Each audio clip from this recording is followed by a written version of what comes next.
బయట జపాన్లో నువ్వు సీఎంఏగా, నువ్వు పిఎంఏగా, నువ్వు కోటీశ్వరం, నువ్వు ఎవ్వనివన్నాగా ఒక రెస్టారెంట్లోకి వెళ్ళిపోయినావు అంటే నీకు ఆకలిని చూస్తారు, కడుపులో తిండి పెడితే పోతారు. మన దగ్గర వచ్చే వ్యక్తిని బట్టి అక్కడ రెస్పెక్ట్ మారుతూ ఉంటుంది. అంటే ఆ క్యాడర్ని బట్టి ఇప్పుడు ప్రతి ఒక్కరు ఈవెన్ ఇప్పుడు గవర్నమెంట్ ఎంప్లాయ్ అయితేనే బిడ్డనిస్తా అని ఒకళ్ళు కూర్చుంటారు. లైక్ ఇట్లా ఉంటుంది కదా. అండ్ ఇప్పుడు మన వాళ్ళే ఇంకా బయట దేశానికి పోయి రేసిజం అని ఈవెన్ మొన్న యూఎస్లో ఒక అతను ఏమో అన్నాడు, అంటే ఎందుకు వచ్చిర్రా మీరు, లైక్ వెళ్ళిపోండి అది ఇది అని చెప్పేసి అని అన్నాడు. అంటే మనం దాన్ని అనుకుంటాం రేసిజం అది అని చెప్పేసి అని అనుకుంటాం. పాపం వాడి బాధ ఏంటంటే వాళ్ళ జాబులన్నీ మన తెల్లితోటి మనం అన్నీ కొట్టేసుకొని మనం ఆడ జాగాలు కొని మన రియల్ ఎస్టేట్ కూడా వేసి చేస్తాం. రేసిజం ఇండియాలో లేదా?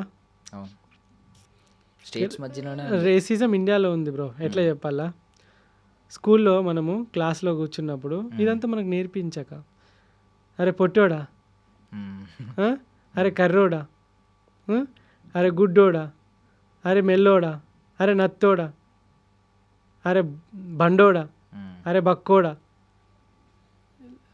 ఏం నేర్పిస్తున్నా? డైరెక్ట్ అదే కదా రేసిజం అంటే. లైక్ వాడి యొక్క అవయవ లోపము లేకుంటే వాడి యొక్క లోపాలని, అరే కులపోడా, క్యాస్ట్ విషయంలో రేసిజం, తక్కువడా ఎక్కువడా, రైట్ అంతేనా?